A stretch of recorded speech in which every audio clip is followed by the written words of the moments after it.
There's a lot of dirty tricks mentioned in this book, but there's one in particular that stands out, and that was the 1:30 a.m. call from Samantha. There was a wonderful picture in some newspaper this weekend, I can't remember which one it was, of Samantha Smith doing some pole dancing. And Samantha Smith was a lady of about my age, a little bit overweight like I am, wrapped around a pole. So my husband bursts out laughing as he's reading the newspaper. He says, here's a photo of Samantha, he tells me. But the backstory of Samantha, who's been a fictitious character in our lives for many years, is this. When I was involved in taking the case against the government on the Grove Primary School, there was a lot of pressure on me. And one morning at about 1 o'clock in the morning, the phone rang, and we still had landline at that time, and I jumped out of bed to go to the phone, my husband's snoring away.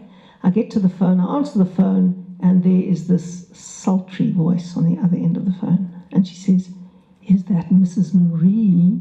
And I said, "Yes, can I help you?" And she said, "I think there's something you need to know. I'm having an affair with your husband and I'm pregnant." So I thought, well, now what? I had 2 little boys. I'd had 2 really serious postnatal depressions. I knew I didn't want another child.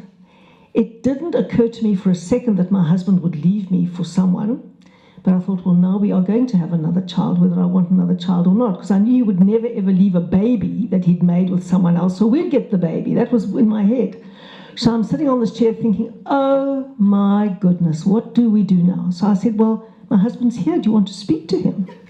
She says, yes. I said, okay. So I go to bed, Johan's sleeping away. I shake him by the shoulder. I shake him, I said, Johan, there's a woman on the phone who wants to speak to you. She says you've made her pregnant. Looks, he sits up like this, boy, awake in one fell swoop. He jumps straight up. And he must have had a great presence of mind, because he said to me, you take the phone in the dining room, I'll take the phone in the study, because he wanted me to hear the conversation, which immediately made me feel a bit more relieved, So I pick up the phone in the dining room. He goes to the study and he says, hello. And she goes, hello. And he says, who's speaking? And she says, you don't want to know me now. And Johan said, tell me who's speaking and tell me who is there with you. And the phone went dead. So he came back and I made a cup of tea for both of us, and I said, like I used to always say to my sons when I wanted to make sure they were telling me the truth, I'd say, look at my face. Look at my face. Are you having an affair with someone? And he said, look, I'm not, and it's ridiculous. But I was still worried.